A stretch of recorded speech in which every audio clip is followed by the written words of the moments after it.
അപ്പോൾ നമ്മൾ സീതാരെ സമീപം ആമിർ ഖാൻ്റെ പുതിയ സിനിമ കാണാൻ വേണ്ടി ലുലു PVR വന്നിരിക്കും. അപ്പോൾ എന്തായാലും ബാക്കി പടം കണ്ട് സംസാരിക്കാം.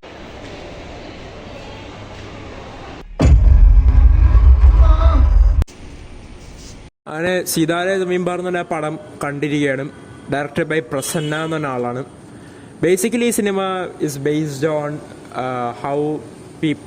ഹൗ എന്താണ് ഈ ഡൗൺ സിൻഡ്രോം അല്ലെങ്കിൽ മെൻ്റലി ഇല്ലായിട്ടുള്ള ആൾക്കാർ എങ്ങനെയാണ് അവരെ ട്രീറ്റ് ചെയ്യേണ്ടതെന്ന് സിനിമ തുടങ്ങുമ്പോൾ ഡിസ്ക്ലെയിമർ ഉണ്ട്. പക്ഷെ ആ ഡിസ്ക്ലെയിമറിൻ്റെ ഒന്നും ഒരു ആവശ്യം ഈ സിനിമ ഡിമാൻഡ് ചെയ്യുന്നില്ല. കാരണം അത്രയും കിടിലമായിട്ടാണ് ഈ സിനിമ മേക്ക് ചെയ്തേക്കുന്നത്. This is based on 2018 movie called champions എന്ന് തന്നെ ഒരു സ്പോർട്സ് മൂവി ഉണ്ട്. ആ മൂവിയെ ബേസ് ചെയ്തിട്ടാണ് ഈ സിനിമ റീമേക്കാണ്. പക്ഷെ അതൊന്നും ഒരു പ്രശ്നമല്ല. അതുപോലത്തെ എൻ്റർടൈൻമെൻ്റാണ് ഈ സിനിമ. ശരിക്കും പറയാം, എൻ്റർടൈൻമെൻറ്റ് ഡിമാൻഡ്. ആമിർ ഖാൻ മാൻ, നിങ്ങൾ എന്തിനാ പോണത്? എങ്ങോട്ടാണ് നിങ്ങൾ പോണത്? നിങ്ങൾ തന്നെ മറന്നുപോയോ? നിങ്ങൾ ആരെന്താന്നൊക്കെ നിങ്ങൾ തന്നെ മറന്നുപോയോ? എനിക്ക് ചോദിക്കണം, നിങ്ങൾ ആരെന്താ നിങ്ങൾ തന്നെ മറന്നുപോയോ? എനിക്ക് വിഷമം തോന്നി. എന്തോരം ഹെയ്റ്റാണ് ആമിർ ഖാനുള്ളതെന്നറിയോ? ഇന്ന് തന്നെ സിനിമ കാണാൻ പേരിൽ 10 പേരുണ്ട്. പക്ഷെ ആ 10 പേര് മുഴുവൻ സിനിമയിൽ ഫുള്ള് സിനിമയിൽ അവർ എൻജോയ് ചെയ്തു. പറയാതിരിക്കാൻ വയ്യ. പിന്നെ എടുത്തു പറയേണ്ടത്, ഇതിൻ്റെ അകത്തൊരു നായികയുണ്ട്. നായികയുടെ പെർഫോമൻസ് ഗംഭീരം. നല്ല സിനിമാറ്റോഗ്രാഫി, നല്ല എഡിറ്റിംഗ്, നല്ല കോസ്റ്റ്യൂംസ്, നല്ല background score by Shankar Ehsaan Loy. They are back. The OG trio is back. നല്ല സോങ്സ്. അതായത് this is not a sequel of Taare Zameen Par. This is a successor of Taare Zameen Par. അത് പറയാതിരിക്കാൻ വയ്യ. Aamir Khan man what a performance. Gulshan Arora, സിനിമയിലെ ഓരോ ക്യാരക്ടേഴ്സ്, ആ ഒരു കുട്ടികൾ, ആ ഒരു ഡൗൺ സിൻഡ്രോമുള്ള കുട്ടികൾ, എനിക്ക് അങ്ങനെ പറയാനേ അറിയില്ല, ഒരു വേർഡ് എന്താണെന്ന് അറിയത്തില്ല. ഡൗൺ സിൻഡ്രോം ആണ് അവരുടെ ഒരു ഇത്. അപ്പോൾ മെൻ്റലി ഇല്ലെന്ന് നമുക്കങ്ങനെ കംപ്ലീറ്റ് പറയാൻ പറ്റില്ല. ഈ സിനിമയിൽ തന്നെ പറയുന്നുണ്ട്, ഇവിടെ ആരും നോർമലല്ല. What is normal? What is being normal? Being normal is being common. അതായത് അവൻ ചില സിനിമകളിലേക്ക് ഇവരെ ഒരുപാട് സിമ്പതി ഇങ്ങനെ കാണിച്ച് അങ്ങനെ, ഇതിന് നായികയൊക്കെ വേറെ ലെവല്. നായികയ്ക്ക് എന്ത് രസമോ! അതിങ്ങനെ വേണം അഭിനയിക്കാൻ. അത് ചുമ്മാ കുറേ പുറകെ നടന്ന് സാഡി പറഞ്ഞ് അമ്മാതിരി അഭിനയമല്ല വേണ്ടത് നമുക്ക്. Cliche breaking. അതായത് നമുക്ക് ആ റൊമാൻസൊക്കെ ശരിക്കും ഫീൽ ചെയ്യും പടം കാണുമ്പോൾ. അതുപോലത്തെ പടം. റൊമാൻസ് സീനൊക്കെ അടിപൊളി ഫീൽ ചെയ്യും. Comedy, situation comedy.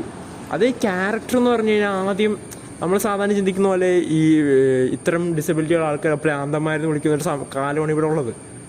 അപ്പം നമ്മൾ ഇവരെ നമുക്ക് കൃത്യമായിട്ട് മനസ്സിലാവും എന്താണ് ആമിർ ഖാൻ്റെ ആ ഒരു ഇമോഷണൽ സീൻസും. ക്ലൈമാക്സിലൊക്കെ ഒരു സീനുണ്ട് മോനെ, ആമിർ ഖാനെ മറക്കരുത്. നിങ്ങൾ ആ മനുഷ്യനെ മറക്കരുത്. ഈ സിനിമ കാണാൻ 10 പേരുടെ വിഷമമാണ്.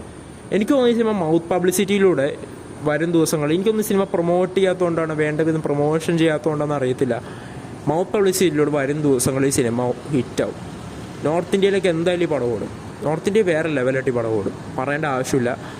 Aamir Khan my man, love you man. പിന്നെ നായികയുടെ പെർഫോമൻസ് എന്ത് മെച്ചൂർഡാണ്. പിന്നെ ഇതിനകത്ത് ഗോപികൃഷ്ണ വർമ്മ, റിയലായിട്ട് ഇത്തരം അങ്ങനെയുള്ള ആൾക്കാർ തന്നെ ഈ സിനിമയിൽ കാസ്റ്റ് ചെയ്തിരിക്കുന്ന ഒരു പ്ലെയേഴ്സാണ്. അവരുടെയൊക്കെ പെർഫോമൻസ്, അവരൊന്നും മര്യാദയ്ക്ക് പെർഫോം ചെയ്തില്ലായിരുന്നെങ്കിൽ ഈ സിനിമ കൈവിട്ട് പോകാൻ. പക്ഷേ അവരൊക്കെ അത്രയും നാച്ചുറലായിട്ട് ചെയ്തിരിക്കുകയാണ്. അവർക്ക് ഇത്രയും പ്രശ്നമുള്ള ആൾക്കാരായിട്ട് അവർക്ക് ഇനി എന്താ അഭിനയിക്കാനുള്ളത്? പിന്നെ ഗംഭീര ആക്ടിങ്, മ്യൂസിക്, എഡിറ്റിംഗ് എല്ലാം ഗംഭീരമായിട്ട് ചെയ്തിട്ടുണ്ട്. ആൻഡ് പറയുകയാണെങ്കിൽ ആമിർജി ശരിക്കും ഞെട്ടിച്ചളഞ്ഞു. ശരിക്കും ഗംഭീര പെർഫോമൻസ് ആയിട്ടാണ് എനിക്ക് തോന്നിയത്. പറയാൻ വീട്ടിലെത്താനൊന്നും സമയമില്ല. ഇപ്പോഴെനിക്ക് എന്നെക്കുറിച്ച് പറയണം, എന്നെക്കൂടെ ഒപ്പീനിയൻ പറയണമെന്ന് ആഗ്രഹമുണ്ട്. അതുകൊണ്ട് ഇപ്പോഴേ പറയാണ്. പിന്നെ എന്തായാലും എല്ലാവരും കാണുക. അടിപൊളി സിനിമ, ഭയങ്കര ഇഷ്ടമായി സിനിമ. പിന്നെ എടുത്തു പറയേണ്ടത്, പ്രത്യേകിച്ച് എടുത്തു പറയുന്നുമില്ല, നിങ്ങൾ പോയി ടിക്കറ്റ് എടുത്തോ. റീമേക്കാണെന്നുള്ളൊരു പേരൊന്നും മനസ്സിൽ വെക്കല്ലേ. ആമിർ ഖാനുള്ള ദേഷ്യമൊന്നും ഇനിയും വെക്കല്ലേ. ഈ പറയണം, ആമിർ ഖാനോട് ഇത്ര ദേഷ്യമൊന്നും ആവശ്യമില്ല. ഇത്ര ദേഷ്യത്തിൻ്റെ ഒരാവശ്യമില്ല ആമിർ ഖാനോട്. എനിക്ക് അങ്ങനെ തോന്നിപ്പോയി. ദങ്കലൊക്കെ ഇവിടെ എത്ര നാൾ ഓടിയതാ. ആ ദങ്കൽ ചെയ്ത അതേ ആമിർ ഖാൻ്റെ അവസ്ഥ ഒന്ന് ആലോചിച്ച് നോക്കി. ഫസ്റ്റ് ഡേ തിയേറ്ററിൽ 10 പേര്. വനിതയിൽ ഷോ ക്യാൻസലായിപ്പോയി. 4 ഷോ ഉണ്ടായി. 4 ഷോയും ക്യാൻസലായിപ്പോയി. എന്ന അവസ്ഥ ഒന്ന് ആലോചിച്ച് നോക്കി ആമിർ ഖാൻ്റെ. എന്തായാലും പടം എനിക്ക് നല്ലോണം ഇഷ്ടമായി. നല്ല പടം. ഇത് കുറേ നാളത്തെ നല്ലൊരു ഹാർട്ട് വാമിംഗ് ഉള്ളൊരു സിനിമ ഉണ്ട്. ഇത് ആരെയും ജസ്റ്റിഫൈ ചെയ്യാനോ അല്ലെങ്കിൽ അങ്ങനെ വേണ്ടി എടുത്തേക്കുന്ന സിനിമയല്ല. ആമിർ ഖാൻ എന്താണെന്നൊരു ഓർമ്മപ്പെടുത്തില്ല. ആമിർ ഖാൻ അറിയാത്തവർക്കായി ആമിർ ഖാൻ എന്താണെന്നൊരു പുതിയ ഓർമ്മപ്പെടുത്തലാണ് Sitaare Zameen Par. This is just a successor of Taare Zameen Par, not a complete sequel of Taare Zameen Par. യാതൊരു കണക്ഷനും ഇല്ല, പക്ഷേ അതേപോലെ റിലേഷനുള്ള, അതായത് പിള്ളേരെ ഗൈഡ് ചെയ്യുന്ന ഒരു മാസ്റ്റർ, അങ്ങനത്തെ ഒരു കഥയാണ് സിതാര ജമീൻ പാർ. എങ്ങനെയുണ്ടായിരുന്നു പടം? എങ്ങനെയുണ്ട്? ഇവിടെ ഒന്നുകൂടാ മൈക്ക് പറ. അടിപൊളി പടമാണ്. അപ്പോൾ എന്തായാലും പടം കാണുക എല്ലാവരും.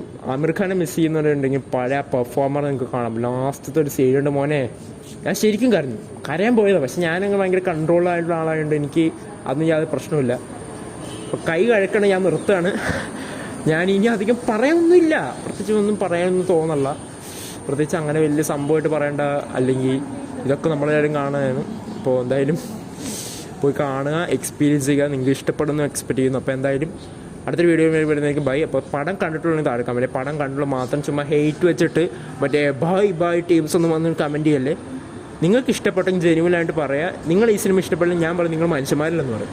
അങ്ങനെ ഞാൻ പറയും. അപ്പോൾ എന്തായാലും പടത്തെക്കുറിച്ച് നിങ്ങൾ എപ്പോഴും താഴെ കമൻറ്റ്. Okay bye.